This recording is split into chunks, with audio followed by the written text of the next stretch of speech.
जय जगन्नाथ सांग माने तो आमे आज बाहरिलु ढेंकानाल सान नणंदଙ୍କ घरକୁ तो निमंत्रण आसीथिला तो तांकर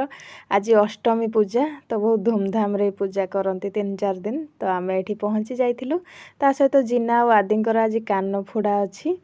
तो एडे बसी की टिके गपसप होतलु जली माँ मु सोनू जिना थिले ए पाख साइड रे बड़ नानी सब जोगाड़ करूथिले मांकर पूजा आरंभ हबो बोली तो देखो सांग माने ठाकुर घर केते सुंदर सजा है तो एठी सब जोगाड़ चली पूजा आरंभ हो बोली तो मौसा एठी फूल सजाड़ू थिले तो देखो केते सुंदर सजा है मते बहुत भल लागे तांको ठाकुर घर देखा बहुत सुंदर सजा ही थाए तो ये सीपी फूलमाल गुंथुचंदी ठाकुर को पूजा आरंभ हो बोली तो फूलमाल गुंथि सारिया पर आम ये फोटो उठेइथिलु वीडियो बनैथिलु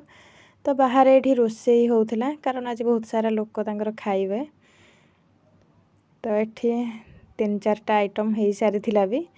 तापर पूजा सरी थिला तो ये जल्दी आलती आनी तो आम समस्ते ये आलती नौथुलु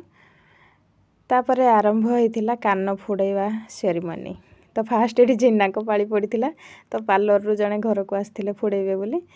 भाग्य भल कांदी नाहंती देखैदेले तो देखंतु मुह तापर ये आदिंकर फुड़ा होइथिला आदि टिके कांदी थिले तापर सरी थिला तो मांकर ये मेडिसिन खाइबा टाइम हो जाइथिला तो घरे माँ को पाखे जो भोग लगी से खाई देथिले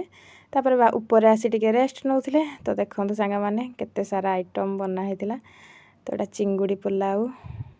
मुढ़ी घांट माछ कालिया घांट तरकारी साग